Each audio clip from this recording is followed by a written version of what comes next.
Hello everyone, मैं CA विकास शर्मा आपका फिर से एक बार स्वागत करता हूं मेरे इस यूट्यूब चैनल में, जहां पर मैं आप लोगों के लिए income tax, GST and finance से related important and knowledgeable videos लेकर आता रहता हूं। दोस्तों, आज के इस वीडियो में मैं आपके साथ बात करूंगा टीडीएस के एक प्रैक्टिकल पॉइंट पर। आप सभी को पता होगा, फाइनेंशियल ईयर 23-24 के क्वार्टर 4 की जो टीडीएस की रिटर्न की ड्यू डेट है वो 31 मई 2024 है। तो ऐसे में आप में से काफी सारे लोग इस बात को लेकर परेशान हैं कि वो टीडीएस की रिटर्न को किस तरह से फाइल करें। अगर आपने भी आज से पहले कभी टीडीएस की रिटर्न नहीं बनाई है या आप टीडीएस की रिटर्न सीखना चाहते हैं, तो आज का ये वीडियो आप लोगों के लिए ही है दोस्तों। क्योंकि आज के इस वीडियो में मैं आपको स्टेप बाय स्टेप प्रोसेस बताने वाला हूं किस तरह से आप अपनी टीडीएस की रिटर्न को फाइल कर सकते हैं। दोस्तों, टीडीएस की रिटर्न में मेजरली दो रिटर्न इंपॉर्टेंट होती हैं। एक होता है 26Q, एक होता है 24Q। 26Q होती है return TDS on other than salary, whereas 24Q होती है टीडीएस ऑन सैलरी। तो आज के इस वीडियो में मैं आपको 26Q कैसे फाइल करते हैं इसका पूरा प्रोसेस दिखाऊंगा। वीडियो को आप स्टार्टिंग से एंड तक पूरा देखिएगा, बिल्कुल भी स्किप मत करिएगा। अदरवाइज आपको वो चीजें नहीं पता चल पाएंगी जो अक्सर कर यहाँ पर लोग गलत कर दिया करते हैं। तो आइए आज का वीडियो करते हैं स्टार्ट। बिल्कुल स्क्रैच से स्टार्ट करेंगे। 26Q किस प्रकार से फाइल किया जाता है और किस प्रकार से उसको अपलोड किया जाता है। दोस्तों, ये देख सकते हैं आप, मैंने अपने क्रोम ब्राउजर पर एक वेबसाइट का लिंक ओपन किया हुआ है। इस वेबसाइट के लिंक से बेसिकली मैं एक रिटर्न प्रिपरेशन यूटिलिटी को डाउनलोड करूंगा, जिसके बेसिस पर आप अपनी रिटर्न को absolutely free of cost file कर सकते हैं। इसका मतलब आपको टीडीएस की रिटर्न बनाने के लिए किसी भी सॉफ्टवेयर की या किसी भी ऐप को परचेज करने की जरूरत नहीं पड़ेगी। Absolutely free of cost utility है जो आपको इस वेबसाइट से मिल जाएगी। आप इसको डाउनलोड करके उसमें अपनी रिटर्न को बना सकते हैं। अब इस वेबसाइट पर आने के बाद आपको दोस्तों यहाँ पर एक ऑप्शन मिलेगा, डाउनलोड आरपीयू वर्जन 5.1। मैं आपको हाईलाइट करके दिखा देता हूं। यहाँ पर एक ऑप्शन है, आप इसको डाउनलोड कर लीजिएगा एंड मेक श्योर जब भी आप अपनी टीडीएस रिटर्न बनाएं तो आप लेटेस्ट यूटिलिटी या आरपीयू वर्जन को ही यूज करिएगा। जैसे ही आप इसको अपने सिस्टम में डाउनलोड कर लेंगे दोस्तों, तो यहाँ पर आपके पास एक फोल्डर आ जाएगा। फोल्डर इस प्रकार से आपको दिखाई देगा। इसको आप सिंपली एक्सट्रैक्ट कर लीजिएगा। एक्सट्रैक्ट करने के बाद आपके सामने एक इस प्रकार का फोल्डर ओपन होगा। इसमें आपको ये वाली फाइल ओपन करनी है, टीडीएस आरपीयू, या इसके नीचे एक फाइल है टीडीएस आरपीयू 5.1। तो आप किसी भी फाइल को ओपन करेंगे, अल्टीमेटली आप यूटिलिटी में अंदर आ जाएंगे। तो मैं जैसे ही इस वाली फाइल पर क्लिक करता हूं दोस्तों, यहां पर मेरे सामने किस प्रकार का बॉक्स ओपन होगा। जावा यूटिलिटी है, बेसिकली आपके सिस्टम में जावा होना चाहिए। तो अगर आपके सिस्टम में ये फाइल ओपन नहीं हो रही है तो इसका एक ही कारण है कि आपके सिस्टम में जावा नहीं है। तो आप पहले जावा इंस्टॉल करिएगा, देन सिस्टम को रीस्टार्ट करके आप इस फाइल को ओपन कर सकते हैं। जैसे ही आप इस पर ओके करेंगे तो आपके सिस्टम में इस प्रकार का एक विंडो ओपन हो जाएगा। यहां पर आप देख सकते हैं, दिस इज द आरपीयू यूटिलिटी। अब ये जो यूटिलिटी है, यहीं पर हम अपनी टीडीएस की रिटर्न बनाने वाले हैं। कंप्लीट प्रोसेस हम यहीं पर सीखेंगे। अब यहां पर आपको सबसे पहले जाना है फॉर्म नंबर पर, जिस रिटर्न को आप भरना चाहते हैं। तो मान लीजिए मैं जो रिटर्न भरना चाहता हूं वो है मेरी 26Q। तो मैंने 26Q सेलेक्ट किया। देन उसके बाद फिर रेगुलर और करेक्शन, तो आपको जाना है रेगुलर वाले ऑप्शन पर। उसके बाद फिर आपको दो ऑप्शंस दिखाई देंगे, open a saved regular file and click to continue. तो आपको क्लिक करना है कंटिन्यू पर। दोस्तों, कंटिन्यू पर क्लिक करने के बाद आपके सामने कुछ इस प्रकार का विंडो आ जाएगा फिर से। अब यहां पर आपको ऊपर तीन ऑप्शंस दिखाई देंगे, एक है फॉर्म, दूसरा है चालान, तीसरा है अनेक्शर 1 दैट इज कॉल्ड डिडक्टिव्स की डिटेल। आपको इन तीनों ही इंफॉर्मेशंस को फिल करना है। अब दोस्तों, यहां पर कुछ ऐसी चीजें हैं जो मैं आपको साथ ही साथ बताता जाऊंगा कि ये यहां पर क्या भरना है। तो आप उन चीजों को पहले से पहले अरेंज करके रखिएगा। दो तरीके हो सकते हैं, या तो आप टीडीएस की रिटर्न मेरे वीडियो को साथ साथ देखते हुए बना रहे हैं, या आप पहले पूरा वीडियो देख ले रहे हैं, समझ ले रहे हैं, फिर उसके बाद आप अपना रिटर्न बना रहे हैं। तो ऐसे में आपको अपना पूरा डेटा अरेंज करके रखना पड़ेगा ताकि आप इस पूरी रिटर्न को बना पाए। मैं जहां जहां रिक्वायरमेंट होगी तो मैं data on a real time basis उससे अरेंज करूंगा। जो मेरे रिसोर्सेज है कंप्यूटर के अंदर, फाइल्स हैं, फोल्डर्स हैं, वहां वहां से मैं निकाल कर लाऊंगा। मैंने कोई भी डेटा पहले से इकट्ठा नहीं किया हुआ है। तो अब दोस्तों यहाँ पर आप देखेंगे तो आपको सबसे पहले जो इंफॉर्मेशन देनी है वो पर्टिकुलर ऑफ द स्टेटमेंट, इसका मतलब आपको आपका टेन नंबर, आपका पैन नंबर, फाइनेंशियल ईयर, कौन से क्वार्टर की रिटर्न है, ओरिजिनल है, रिवाइज है, ये सारी जानकारी आपको यहाँ देनी है। तो यहाँ पर सबसे पहले आपको डालना होगा आपका टेन नंबर। टेन नंबर मैंने ऑलरेडी कॉपी किया हुआ है, तो ये टेन नंबर मैं यहाँ पर पेस्ट कर रहा हूँ। इसके बाद फिर आपसे पूछा जाएगा फाइनेंशियल ईयर। मान लीजिए फाइनेंशियल ईयर जिसकी हम रिटर्न भर रहे हैं वो है 23-24 क्वार्टर 4।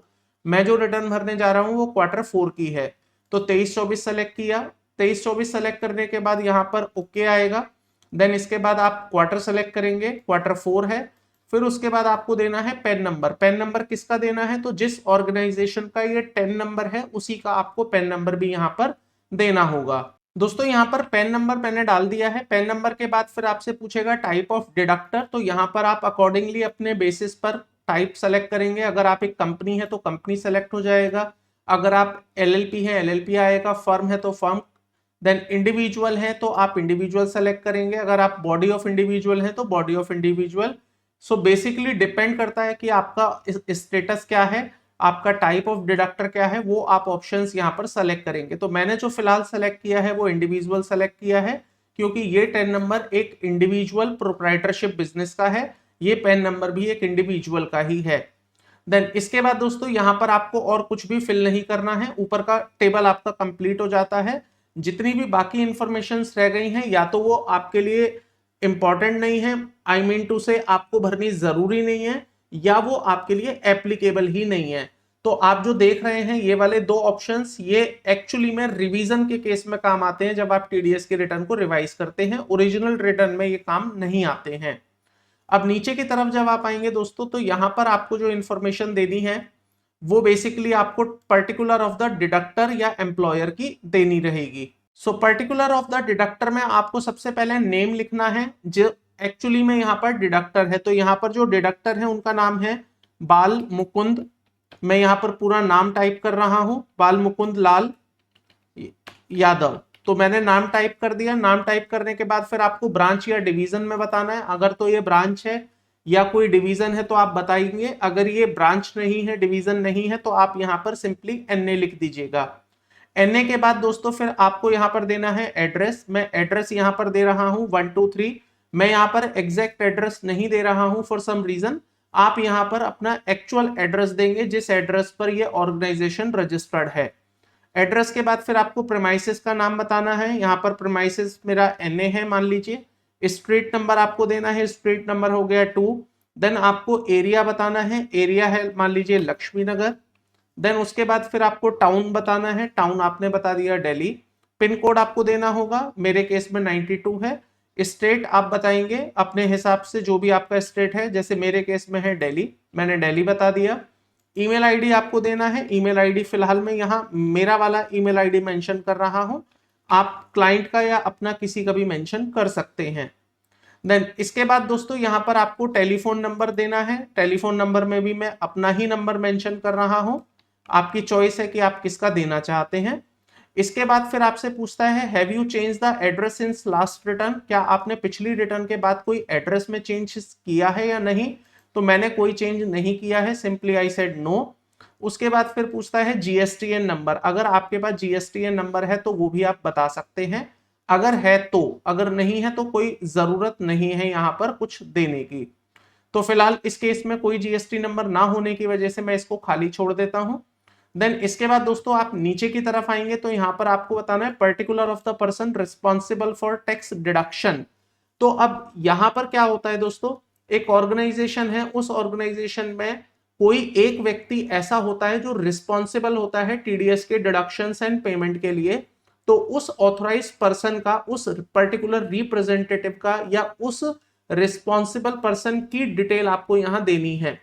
अब क्योंकि प्रोप्राइटरशिप के केस में तो एक ही व्यक्ति है, तो यहां पर जो मालिक है वही यहां पर रिस्पॉन्सिबल है। हालांकि रिस्पॉन्सिबल कोई और भी हो सकता है, it may be chartered accountant, it may be company secretary, it may be employ, it may be manager, कोई भी हो सकता है। बट फिलहाल जिस पर्सन के लिए मैं टीडीएस की रिटर्न आपको बता रहा हूं वहां पर कोई और व्यक्ति रिस्पॉन्सिबल नहीं है एक्सेप्ट द ओनर। तो जो इस बिजनेस का प्रोप्राइटर है वही यहां पर रिस्पॉन्सिबल है। तो उसी का नाम हम यहाँ पर यूज करेंगे, यही व्यक्ति नेम में आ जाएगा। तो हम सेम एज अबव कर देते हैं, ऊपर की ही इंफॉर्मेशन नीचे आ जाएंगी। इसके नीचे फिर आपको फोन नंबर देना है, तो मैं सेम फोन नंबर कॉपी कर रहा हूं यहाँ पर और इसी को हम यहाँ पेस्ट कर रहे हैं। ईमेल आईडी देनी है, सेम ईमेल आईडी मैंने यहाँ पर नीचे पेस्ट कर दी है। देन इसके बाद फिर ये आपसे पूछता है क्या आपने कोई एड्रेस में चेंज किया, I said no. Then mobile number दोबारा मांग रहा है, तो हम सेम मोबाइल नंबर को दोबारा दे रहे हैं। उसके बाद फिर पूछता है क्या आपने पिछले क्वार्टर की रिटर्न भरी हुई है। अब दोस्तों ये जो मैं आज आपको रिटर्न बता रहा हूं, ये एक्चुअली में फर्स्ट रिटर्न है। फर्स्ट का मतलब आज से पहले इसने कभी कोई टीडीएस की रिटर्न फाइल नहीं की थी, क्योंकि इसके ऊपर एप्लीकेबिलिटी नहीं थी। तो आज ऐसे में ये जो व्यक्ति स्टेटमेंट यहां पर देगा, वो ये कहेगा कि नहीं, मैंने आज से पहले कभी कोई स्टेटमेंट फाइल नहीं की है, तो यहां पर मना कर दिया जाएगा। दोस्तों जैसे ही आप मना करेंगे तो आपके सामने अगेन एक बॉक्स ओपन होगा इस प्रकार का, आप सिंपली ओके पर क्लिक कर दीजिएगा। आप ये भी कह सकते हैं कि हाँ मैंने रिटर्न भरी है, और अगर आप ये कहते हैं आपने रिटर्न भरी है, तो पिछले क्वार्टर की जो रिटर्न है उस रिटर्न का जो रिसीट नंबर है, that is called acknowledgement number या that is called RRR number, वो आपको यहां पर देना होगा। अब ये आरआरआर नंबर कहां से मिलेगा आपको, तो ये दो बातों पर डिपेंड करता है। अगर आपने अपनी टीडीएस की रिटर्न ऑनलाइन फाइल करी है अपने ही इनकम टैक्स पोर्टल पर जाकर खुद से, तो वहां पर आप आरआरआर नंबर ले सकते हैं। और अगर आपने अपनी टीडीएस की रिटर्न को किसी टिन फैसिलिटेशन सेंटर में जाकर अपलोड करवाई थी, जो कि एक्चुअली में टिन फैसिलिटेशन सेंटर वाले अपलोड करते हैं, तो वो आपको एक एक्नॉलेजमेंट नंबर देते हैं। वो एक्नॉलेजमेंट नंबर पर लिखा होता है आरआरआर नंबर। तो आरआरआर नंबर कहें, पीआरएन नंबर कहें, एक ही मतलब है, या एक्नॉलेजमेंट नंबर भी वही है। तो वो आपको यहां पर मेंशन करना पड़ेगा अगर आप कहते हैं हाँ मैंने पिछले क्वार्टर की रिटर्न भरी थी। तो फिलहाल मैं इसको मना कर रहा हूं। The reason is I am filing first return for this particular person. आज से पहले कोई टीडीएस की रिटर्न नहीं फाइल हुई थी, because applicability is not there in that case. अब दोस्तों इतना काम करने के बाद आपका पेज 1 कंप्लीट हो जाता है। अगेन देखो ये चेकबॉक्स फिर से आ गया, मैंने ओके पर क्लिक किया। अब आपका काम यहां पर खत्म हो जाता है, इसका मतलब पेज 1 आपका कंप्लीट है। अब आपके पास दो रास्ते हैं, या तो आप कंटिन्यूएशन में अपनी रिटर्न बनाते रहिए या सिंपली पहले आप इसको सेव कर लीजिए। मैं प्रेफर करूंगा कि आप अपनी रिटर्न को सेव कर लीजिए, ताकि इन केस अगर कोई भी इशू आता है या आपको ये फाइल क्लोज करनी पड़ती है, तो एटलीस्ट आप इतनी मेहनत दोबारा ना करें जब आप रिटर्न को बनाने बैठें। तो सेव करने के लिए आपको ऑप्शंस मिलेगा, आप कहां पर सेव करना चाहते हैं। तो मैं फिलहाल इसको सेव कर लेता हूं दिस पीसी में मैं फोल्डर ले लेता हूं सी, और सी के अंदर में एक नया फोल्डर क्रिएट कर रहा हूं। नया फोल्डर है टीडीएस रिटर्न। टीडीएस रिटर्न के अंदर मैं ओपन करता हूं और इसको यहां पर कर देता हूं सेव। दोस्तों ये मेरी रिटर्न, जितना डेटा मैंने अब तक डाला है वो सेव हो गया है। अभी रिटर्न तैयार नहीं हुई है, अभी जस्ट डेटा सेव हुआ है। अब जो अगला स्टेप है दोस्तों, वो आपको जाना है चालान पर। चालान में बेसिकली आपको क्या करना है, जो भी आपने टीडीएस, जिन लोगों का आपने टीडीएस काटा है, तो ऑब्वियसली आपने उस टीडीएस का चालान जमा किया होगा, तो वो चालान आपको यहां पर भरना है। अब हो सकता है आपने एक चालान पे किया हो सकता है आपने 2 चालान पे किए हो, या हो सकता है आपने 100 चालान पे किए हो। अब दोस्तों यहां पर आपको करना क्या होगा, जैसे जैसे आपने जितने जितने चालान पे करे हैं, वो हर चालान आपको 1 बाय 1 यहां पर एंटर करना होगा, एक एक करके। अब एक एक करने के लिए, एक एक चालान एंटर करने के लिए आपको पहले देखना होगा how many चालान्स that you have paid for this particular quarter. मान लीजिए मैंने 5 चालान टोटल पे करे हैं, तो आपको नीचे जाना है ऐड रोज पर। ऐड रोज पर जाने के बाद आप सिंपली 5 लिखेंगे, ओके करेंगे, तो आपके सामने 5 लाइनें आ जाएंगी। It means now you can enter the 5 challan details here. अगर आपने 3 चालान पे करे हैं तो आप 3 लिख के 3 लाइनें ले सकते हैं। अगर आपने मान लीजिए 10 चालान पे करे हैं बट आपने गलती से 5 ले लिया, तो आपको अगेन एड रो पर जाके फिर 5 करना है, तो आपके पास और 5 लाइनें आ जाएंगी, तो टोटल आपके पास हो जाएंगी 10 लाइनें। अब दोस्तों मान लीजिए मैंने यहां पर 10 ले लिया है, लेकिन एक्चुअली में मेरे चालान एक ही है, तो अब मुझे 9 लाइनें हटानी भी पड़ेंगी। तो डिलीट रो करना है मेरे को। डिलीट रो करने के लिए पहले मैं उल्टे से स्टार्ट करूंगा, मैं 10 नंबर को डिलीट करूंगा, फिर मैं 9 नंबर को डिलीट करूंगा, एंड द सेम प्रोसेस मैं 8 को डिलीट करूंगा, यही स्टेप आपको रिपीट करना पड़ेगा हर एक रो के लिए जो आप एक्चुअली में डिलीट करना चाहते हैं।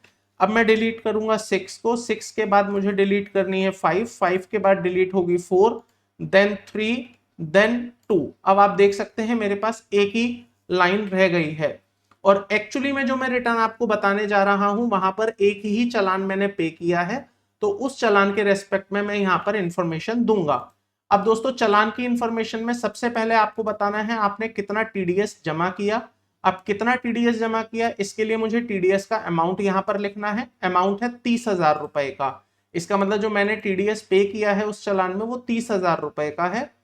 उसके बाद फिर मेरे को बताना है क्या कोई उसमें सरचार्ज है, जी नहीं। एजुकेशन है या नहीं, अगर है तो बताइए, otherwise leave it zero. Interest, then any fees और एनी पेनल्टी। हालांकि जो मैंने चालान पे किया है 30,000 का उसके अंदर ऐसा कुछ भी नहीं है, सिंपल टीडीएस का अमाउंट मैंने पे किया है। अगर आपके किसी चालान में surcharge, education cess, interest, fees या पेनल्टी रहे तो आप यहां पर उसका ब्रेकअप दे सकते हैं। अब दोस्तों यहां पर आपको देना है बीएसआर। बीएसआर आपको कहां से मिलेगा, तो इसके लिए आपके पास चालान की कॉपी होनी चाहिए। मैं चालान की कॉपी आपको बता देता हूं कैसे आप डाउनलोड कर सकते हैं। तो उसके लिए सिंपली दोस्तों आपको इनकम टैक्स की वेबसाइट पर आना है। इनकम टैक्स की वेबसाइट पर आने के बाद आप सिंपली यहां पर अपने 10 नंबर से लॉगिन कर लीजिए। लॉगिन करने के बाद यहां पर आपको डालना पड़ेगा पासवर्ड। यहां पर मैं एंटर कर देता हूं पासवर्ड। देन पासवर्ड एंटर करने के बाद आप सिंपली लॉगिन पर क्लिक कर कंटिन्यू करेंगे तो आप लॉगिन हो जाएंगे। अब यहां पर आपको जाना है ईपे टैक्सेस। ईपे टैक्सेस में जाने के बाद पेमेंट हिस्ट्री।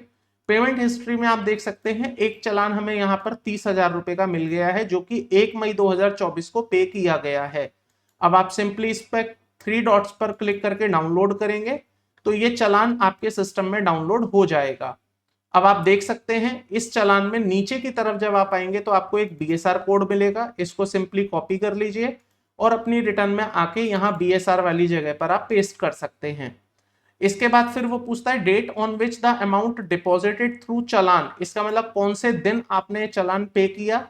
तो चालान मैंने अभी आपको दिखाया है 1 मई 2024 को पे हुआ है, वो आपको डिटेल यहाँ पर भरनी है 01052024।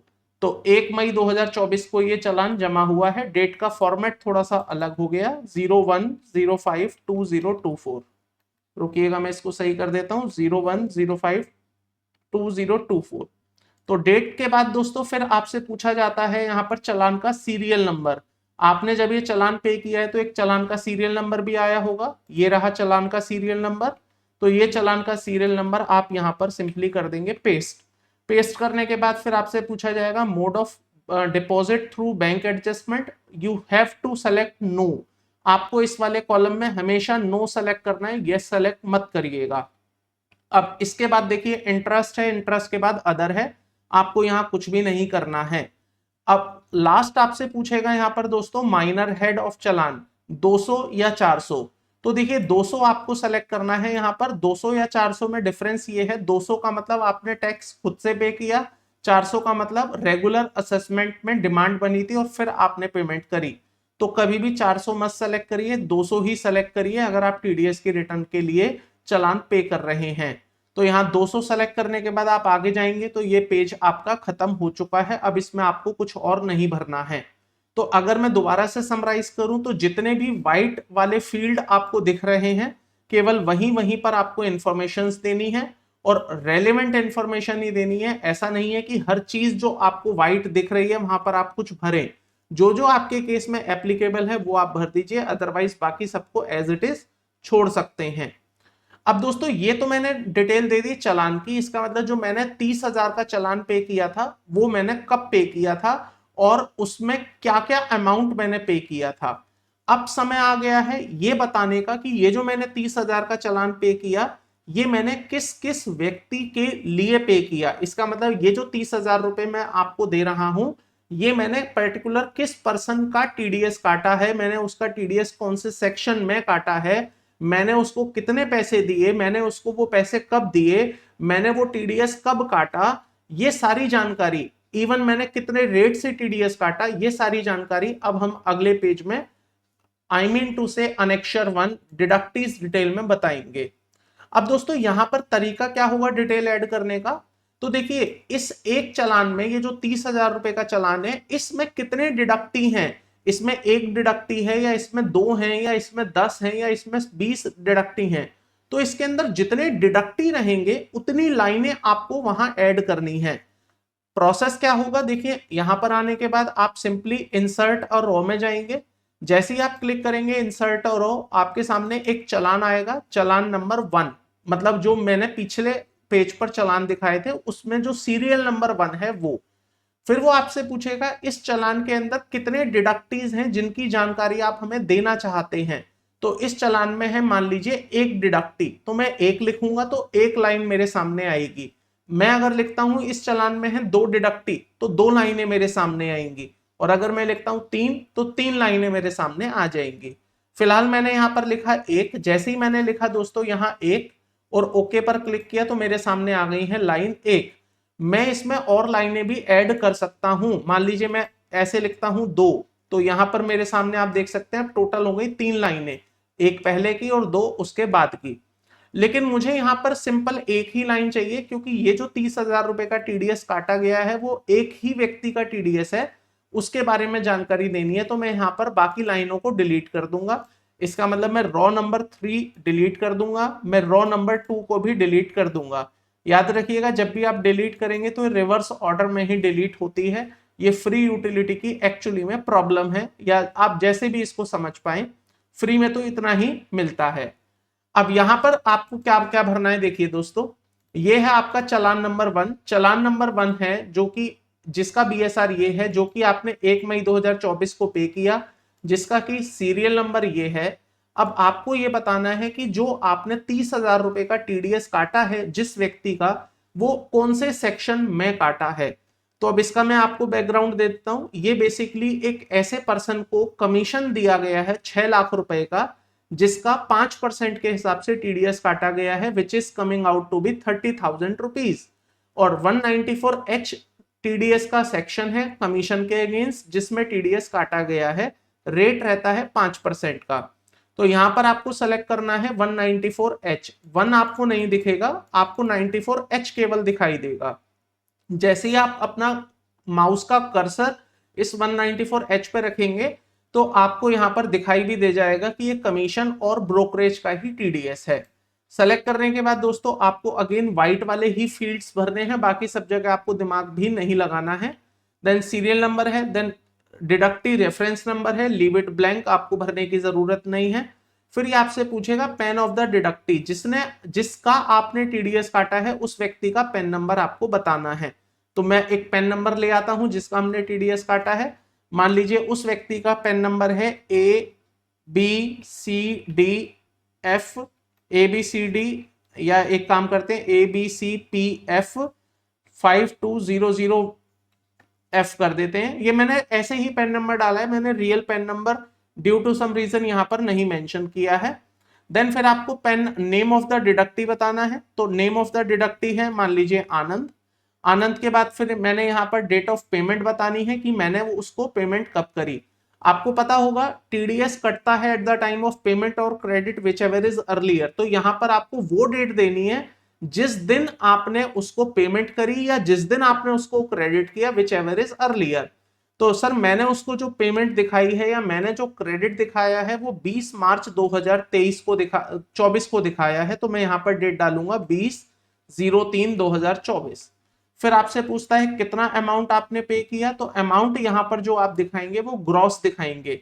ग्रॉस का मतलब टीडीएस काटे बिना जो अमाउंट था। जैसे मेरे केस में अगर मैं बात करूं 6 लाख रुपए का हमने कमीशन पे किया, तो 6 लाख पे 5% के हिसाब से 30,000 का यहां पर टीडीएस निकला। 570 हमने उसके अकाउंट में ट्रांसफर करे।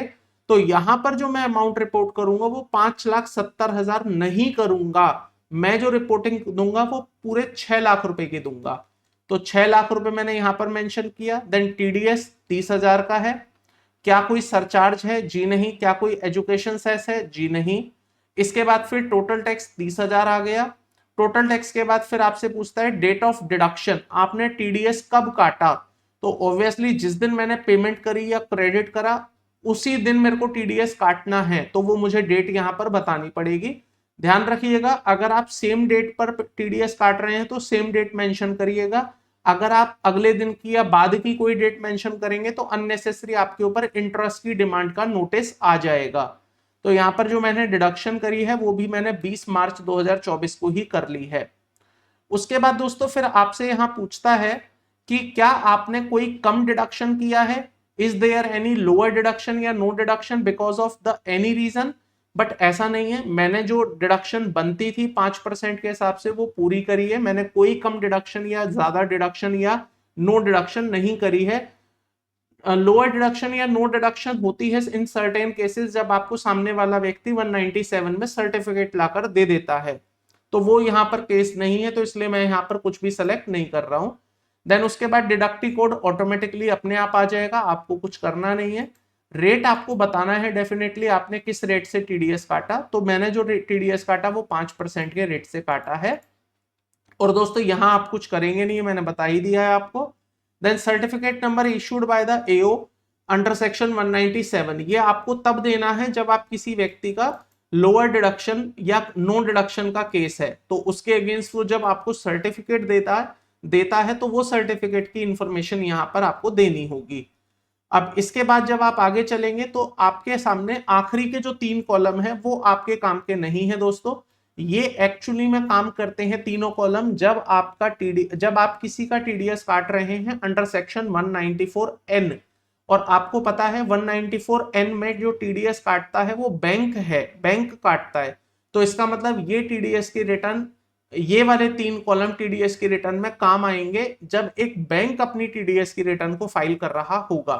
तो आज हम इस वाले एरिया पर बात नहीं कर रहे हैं क्योंकि ये बैंक के लिए काम का है, आपके लिए नहीं है। तो यहां तक अगर आपने इंफॉर्मेशन फिल कर ली है तो आपका डेटा एंट्री वाला काम खत्म हो गया।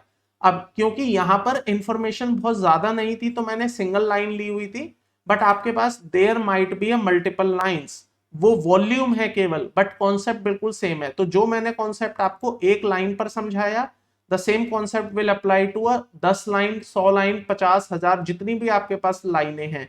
तो कॉन्सेप्ट में कहीं कोई चेंज नहीं है, केवल आपका वॉल्यूम बढ़ जाएगा। अगर आप इतना काम यहां तक कर चुके हैं तो अब समझ लीजिए आपका लगभग 75% काम हो चुका है।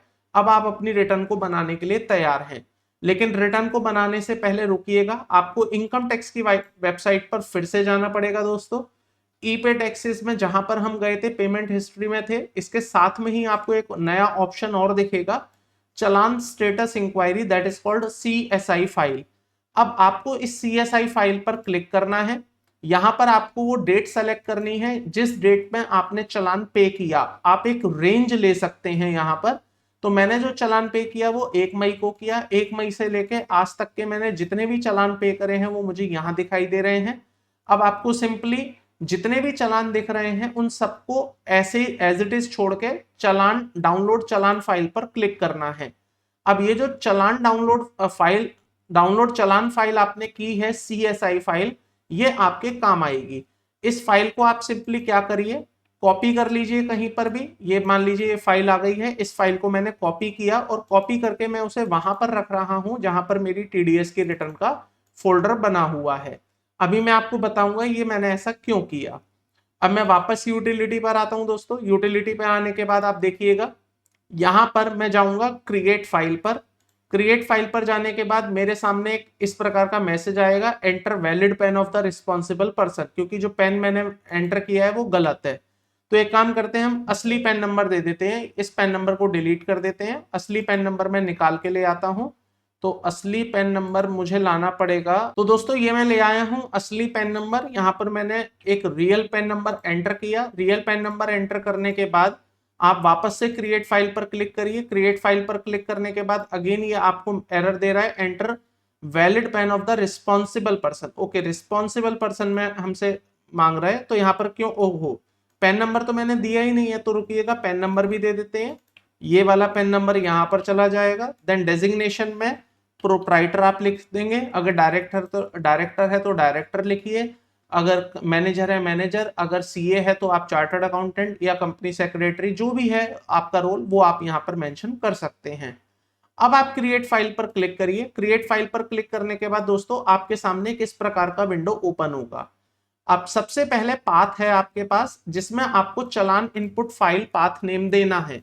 अब दोस्तों जो हमने अभी इनकम टैक्स से CSI फाइल डाउनलोड करी है, उसका पाथ आपको बताना है कि वो फाइल मेरी कहाँ पड़ी हुई है। अब वो कहाँ पड़ी हुई है, तो मैंने वो C ड्राइव के TDS रिटर्न वाले फोल्डर के अंदर रखी हुई है। ब्राउज करना है आपको, आप देखिए TDS रिटर्न का ही फोल्डर खुला है और ये रही वो CSI फाइल। इसके लिए मैंने फाइल वहां पर सेव कर दी थी। ओपन पर क्लिक करना है। फिर आपसे पूछता है मुझे वो पाथ बताइए जहां पर मैं TDS की रिटर्न की एरर, या अगर कोई अपलोडिंग कोई एरर आ रही है तो वो मैं वहां अपलोड कर दूं, या अगर कोई एरर नहीं आ रही है तो जो आपकी फाइनल रिटर्न बनी है उस फाइनल रिटर्न को मैं वहां पर सेव कर दूं। तो वो पाथ भी आप अपने कन्वीनियंट पर ले सकते हैं। फिलहाल जो पाथ है वो मैं वही ले रहा हूं जो मैंने TDS का फोल्डर बना रखा है। TDS रिटर्न का फोल्डर है, उसी में मैं यहां पर इसको कर देता हूं सेव। दोस्तों सेव करने के बाद फिर तीसरा पाथ है, यहां आपको कुछ भी नहीं करना है। एक्चुअली में तीसरा पाथ जब आप TDS की रिटर्न को रिवाइज करते हैं तब आपके काम आता है। तो फिलहाल मैंने इसको कुछ नहीं किया और सिंपली वैलिडेट पर क्लिक किया।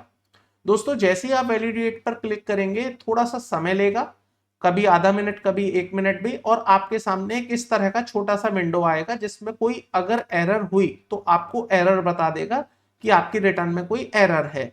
अब जैसे मेरी रिटर्न में कुछ एरर है तो वो मुझे पता चलेगा। कैसे पता चलेगा? जैसे ही मैं ओके पर क्लिक करूंगा, ओके पर क्लिक करने के बाद मेरे सामने एक क्रोम पर एक फाइल ओपन होगी। फाइल में लिखा हुआ है साफ साफ STD कोड आपने नहीं लिखा है, और STD कोड तो दोनों जगह पर STD कोड एरर है, ये मैंने नहीं दी है। आइए मैं यूटिलिटी फिर खोलता हूं और STD कोड में मेंशन कर देता हूं मैं 91। जहां जहां मैंने फोन नंबर दिया है वहां वहां मुझे 91 मेंशन करना पड़ेगा। और अब मैं दोबारा से क्रिएट फाइल पर क्लिक करूंगा, दोबारा यस पर क्लिक करूंगा। अब आप देख सकते हैं कोई एरर मेरे सामने, अच्छा फिर से एरर आ गई है, मुझे लगा था एरर नहीं आएगी बट एरर आ गई है।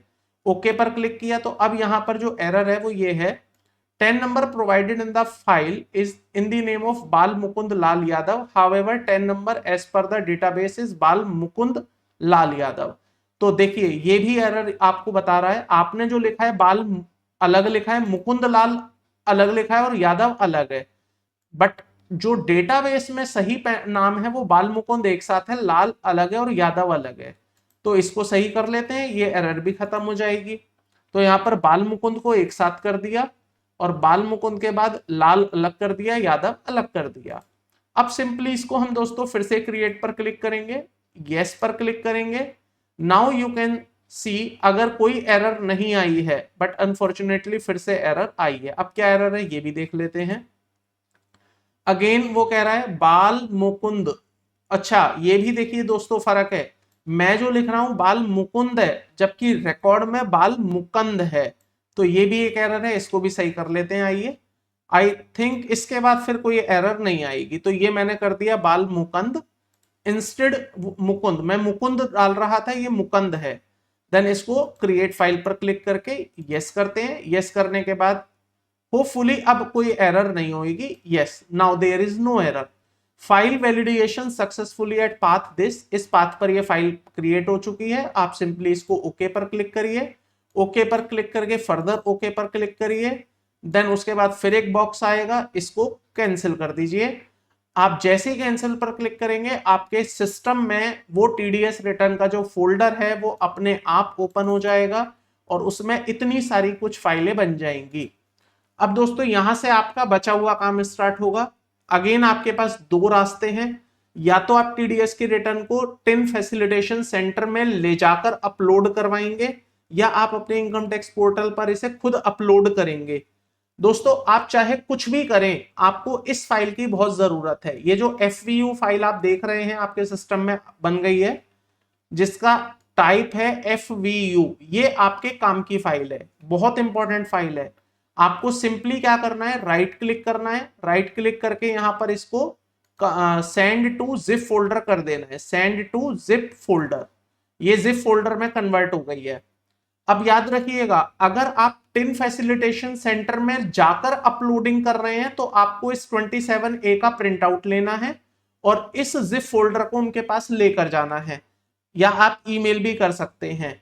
तो ये फोल्डर काम का है और ये 27A प्रिंट आउट लेना है, मैंडेटरी है ये प्रिंट आउट लेना, क्योंकि वो इसको एक्नॉलेज करके आपको देंगे, मतलब अपने पास भी एक कॉपी रखेंगे इसकी। लेकिन अगर आप ऑनलाइन खुद अपलोड कर रहे हैं अपने सिस्टम पर बैठ के, अपने ही ऑफिस में, अपने ही घर पर, तो आपको इसको प्रिंट आउट लेने की जरूरत नहीं है। सिंपल ये जिप फोल्डर आपके काम का है, ये वाला जो जिप फोल्डर मैंने क्रिएट किया है ये आपके काम का है। अब करना क्या है दोस्तों, इनकम टैक्स की साइट पर आना है आपको। इनकम टैक्स की साइट में आने के बाद यहाँ एक ऑप्शन दिखेगा ई फाइल। अच्छा, मैंने इनकम टैक्स की साइट पर जो लॉगिन किया है ना, वो पैन नंबर से नहीं 10 नंबर से लॉगिन किया है मैंने। तो यहाँ पर इनकम टैक्स में जाना है, फाइल इनकम टैक्स फॉर्म में जाना है। फाइल इनकम टैक्स फॉर्म में जाने के बाद सर्च करिए, यहाँ लिखिए 26Q। जैसे ही आप 26Q लिखेंगे तो यहाँ पर फाइल नाउ का एक ऑप्शन आएगा, क्लिक करिए, let's get started. Then select the 26Q, then select the financial year, मैं भर रहा हूं 23-24। Select the quarter 4, select the upload type regular और correction, it's a regular. Then upload the zip folder, जो मैंने अभी अभी जस्ट बनाया है वो अपलोड करेंगे, वो है मेरा सी ड्राइव के अंदर। सी ड्राइव में टीडीएस रिटर्न में ये रहा वो जिप फोल्डर। दोस्तों ये जिप फोल्डर यहां हो गया अपलोड। अब इसके बाद आप सिंपली करिए proceed to e verify, yes. Yes पर क्लिक करने के बाद आपके सामने दो ऑप्शंस आएंगे, या तो आप आधार ओटीपी के थ्रू या अपने डीएससी, जिससे भी आप चाहें अपनी रिटर्न को अपलोड कर सकते हैं। तो ये प्रोसेस आपका रहेगा टीडीएस की रिटर्न को अपलोड करने का। अगर आप यहां तक के प्रोसेस को समझ गए हैं तो इसका मतलब आप टीडीएस की रिटर्न फाइल करना सीख गए हैं। अब आप इस वीडियो के माध्यम से या इस पूरे प्रोसेस के माध्यम से अपनी भी टीडीएस की रिटर्न या अपने किसी भी क्लाइंट की टीडीएस की रिटर्न खुद से फाइल कर पाएंगे। और मुझे उम्मीद है इस वीडियो को देखने के बाद आपको कोई और वीडियो देखने की जरूरत नहीं पड़ेगी जिसके थ्रू आप टीडीएस की रिटर्न कैसे फाइल करते हैं ये सीखना चाहते हैं। हालांकि कुछ ऐसे और पॉइंट्स आपके मन में आ सकते हैं जिनके आंसर आपको इस वीडियो में ना मिल पाए हो, तो उसके लिए मैं आपको एक अपॉर्चुनिटी दे रहा हूं। आपके मन में जो भी सवाल हैं आप कमेंट बॉक्स में मुझसे पूछिए। अगर उन कमेंट बॉक्स में मुझे ऐसे कुछ पॉइंट्स दिखे जिस पर वीडियो बनाकर मुझे आंसर करना है तो मैं वीडियो बनाकर आपको आंसर करूंगा, और अगर वहीं पर आंसर पॉसिबल हुआ तो मैं आपको कमेंट बॉक्स में ही उनके आंसर कर दूंगा। बट एक बात कंफर्म्ड है, जो चीज आप मेरे को बोलेंगे मैं उसके अकॉर्डिंग ही आपको वीडियोस लाकर देता रहूंगा। दोस्तों आज के इस वीडियो में इतना ही रखता हूं, विद द होप कि आपको ये पूरा प्रोसेस समझ आ गया होगा। एक बात और बोलूंगा आपको, अगर आपको ये वीडियो पसंद आया तो प्लीज वीडियो को लाइक कर दीजिएगा, साथ में चैनल को सब्सक्राइब कर लीजिएगा, क्योंकि आपका सब्सक्राइब करना मुझे इंटरनली मोटिवेट करता है और मैं इसी तरह के knowledgeable, informative and valuable content आप लोगों के लिए बनाता रहता हूं। तो आज के लिए इतना ही, मिलता हूं आपसे एक नेक्स्ट टॉपिक पे नेक्स्ट वीडियो में। Till then thank you, bye bye.